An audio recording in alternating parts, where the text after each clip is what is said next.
दोस्तों नमस्कार, आदाब, सत श्री अकाल। उर्मिलेश संवाद के इस कार्यक्रम में आपका बहुत-बहुत स्वागत है। मैं हूं उर्मिलेश।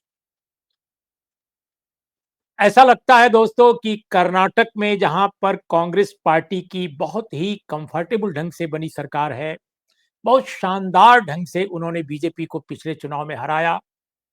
मोदी जी के अथक प्रयास के बावजूद बीजेपी की वहां दाल नहीं गली, कांग्रेस पार्टी की सरकार बनी। सिद्धारमैया और डीके शिव कुमार की जोड़ी सत्ता के शीर्ष पर पहुंची, राहुल गांधी की जयकार हुई। लेकिन अब ऐसा लगता है कि 2028 का जो चुनाव होगा, उसके लिए कांग्रेस पार्टी ऐसा लगता है कि सब मिलजुल कर, खासकर कांग्रेस का आला कमान, अपना बंटाधार करने का पूरा इंतजाम कर रहे हैं। अब कोई भी पार्टी अपना बंटाधार अपने तो नहीं करती। मैं ये बिल्कुल नहीं कह रहा हूं कि कांग्रेस पार्टी अपना स्वयं बंटाधार करना चाहती है और वो कॉन्शियस होकर कोई एफर्ट कर रही है, प्लानिंग कर रही है, ऐसा नहीं है। वो जिसको प्लानिंग समझ रही है, अच्छा करने की, समझदारी दिखाने की, वो सब उसको बंटाधार की तरफ ले जा रहा है। और दोस्तों ज्यादा पहेली न उलझाने के, मैं साफ साफ कहूंगा कि ये मामला है जो कास्ट सर्वे, जाति आधारित सामाजिक आर्थिक शैक्षणिक सर्वेक्षण जो हुआ कर्नाटक में सिद्धारमैया साहब के पिछले कार्यकाल में हुआ था। 2015-16 में कंप्लीट हो गई थी रिपोर्ट, 16 में इनफैक्ट वो रिपोर्ट सबमिट हुई थी और तब से वो यूं ही पड़ी थी। अभी कुछ ही महीना पहले वो अवतरित हुई फिर से और उसको सरकार ने अप्रूव किया,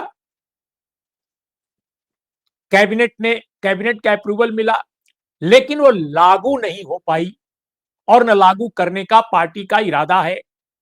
सरकार का इरादा तो हो सकता है, लेकिन सरकार में एक बड़ा हिस्सा है जो पार्टी नेतृत्व को प्रभावित कर रहा है कि इसको हरगिज इंप्लीमेंट नहीं होने दीजिए, और वही हुआ।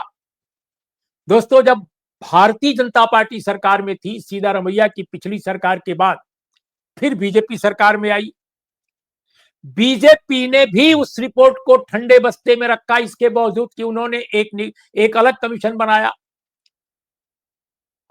लेकिन उसकी रिपोर्ट भी लागू नहीं की।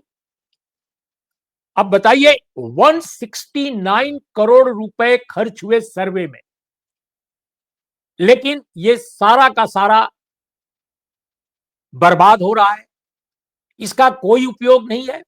क्यों नहीं उपयोग है?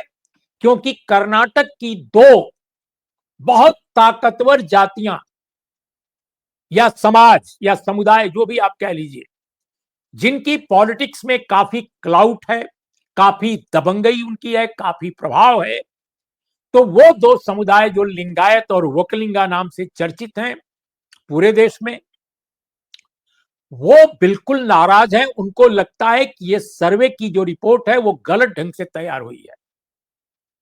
वो कह रहे हैं कि उनके जो नेता हैं कह रहे हैं कि ये अनसाइंटिफिक ढंग से काउंटिंग हुई है। तो भाई ये तो बताइए कि अनसाइंटिफिक है क्या उसमें? आपने कह दिया कि अनसाइंटिफिक है, तो साइंटिफिक क्या है बताते आप।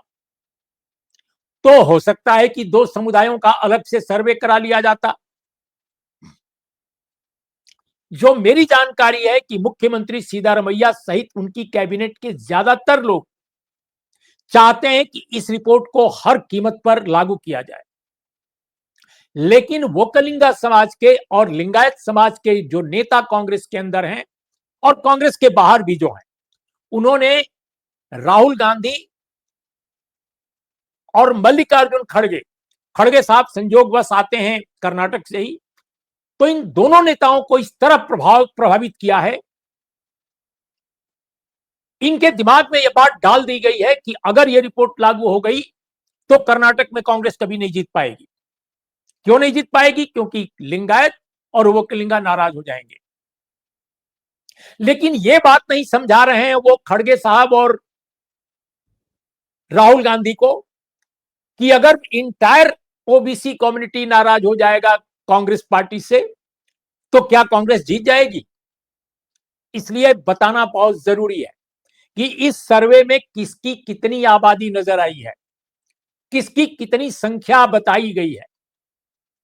भले ही रिपोर्ट को पब्लिक नहीं किया गया, लेकिन रिपोर्ट लीक हो गई, और जो रिपोर्ट लीक हुई और कर्नाटक के अखबारों में और देश के अन्य अखबारों में जो वेबसाइटों पर जो खबर छपी, उसके आधार पर मैं आपके सामने जो सर्वेक्षण में जातियों की स्थिति है वो मैं आपके सामने पेश कर रहा हूं। और फिर मैं आऊंगा कि कांग्रेस पार्टी को समझा जो लोग रहे हैं वो कैसे कांग्रेस के लिए रास्ता खराब बना रहे हैं।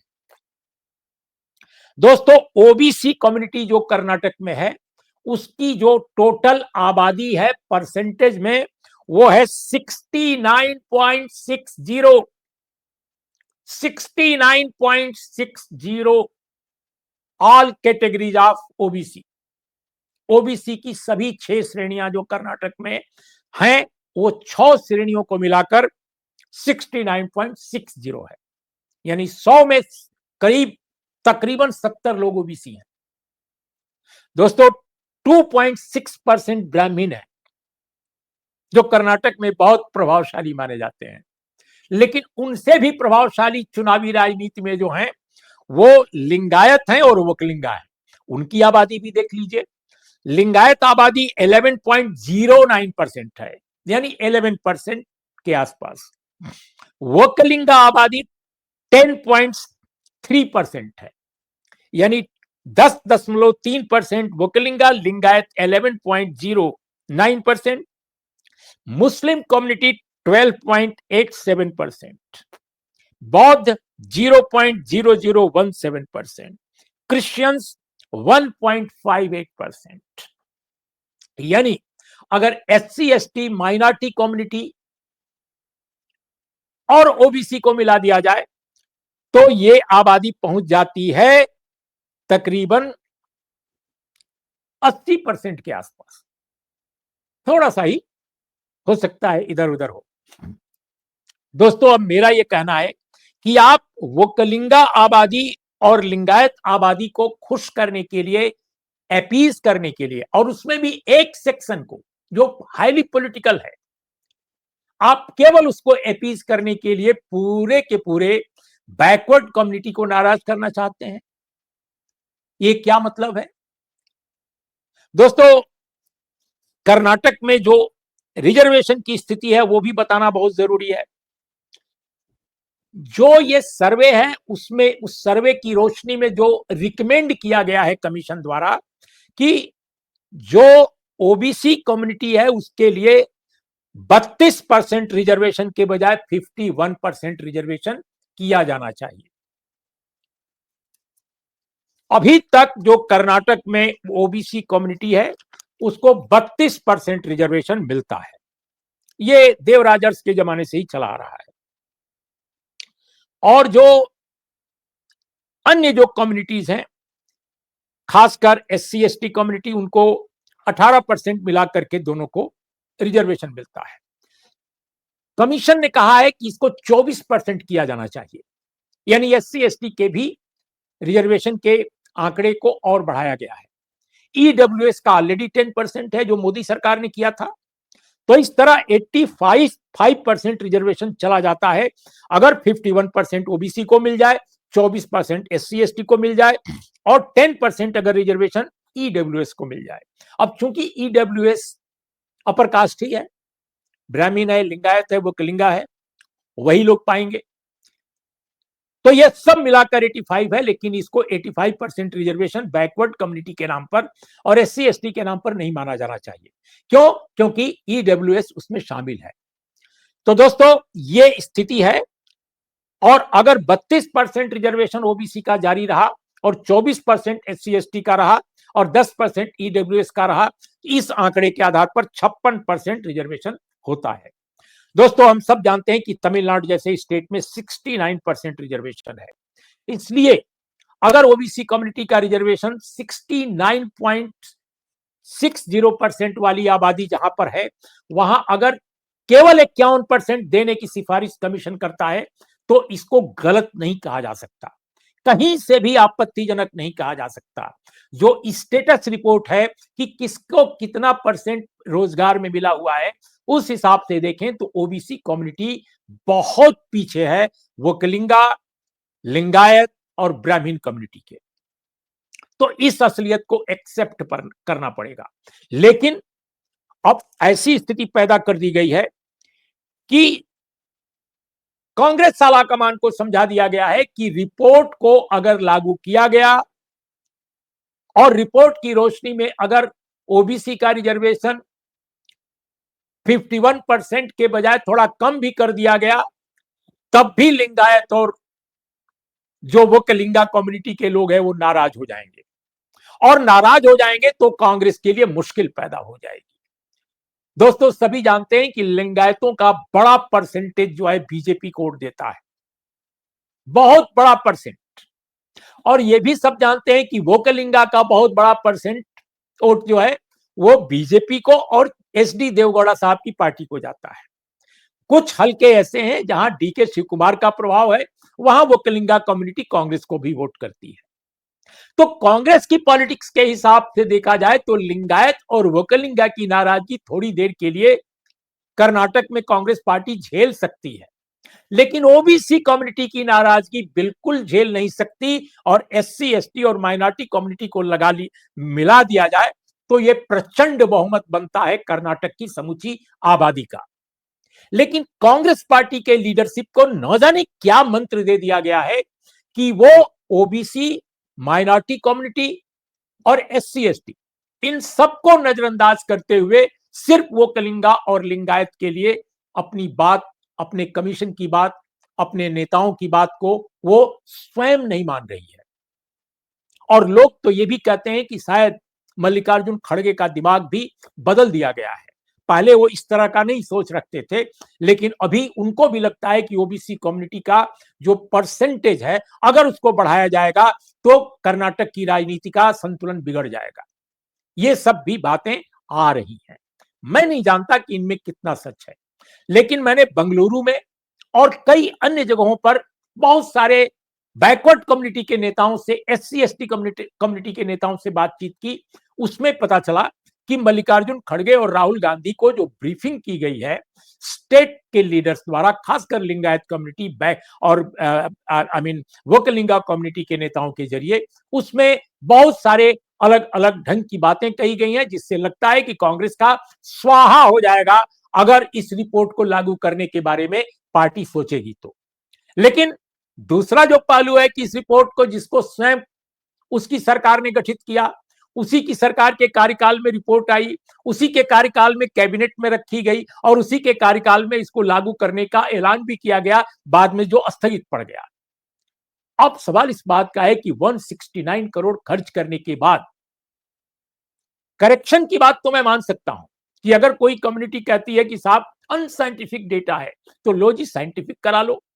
लेकिन समूची रिपोर्ट को रिजेक्ट कर देना और यह कहना कि हम फिर से सर्वे कराएंगे, फिर 2 साल के बाद रिपोर्ट आएगी, फिर 3 साल के बाद उसको ठंडे बस्ते से निकाला जाएगा, तब तक असेंबली का इलेक्शन भी खत्म हो जाएगा 2028 में और 2029 का लोकसभा चुनाव भी खत्म हो जाएगा। बीजेपी इसका कितना फायदा उठाएगी, ये कांग्रेस के नेताओं के दिमाग में बात घुस नहीं रही है। अब क्यों घुस नहीं रही है तो वो ये जाने। मैं तो कांग्रेस को जहां पाता हूं गलत, वहां कांग्रेस को भी कहता हूं, जहां बीजेपी को गलत पाता हूं वहां बीजेपी को भी कहता हूं गलत।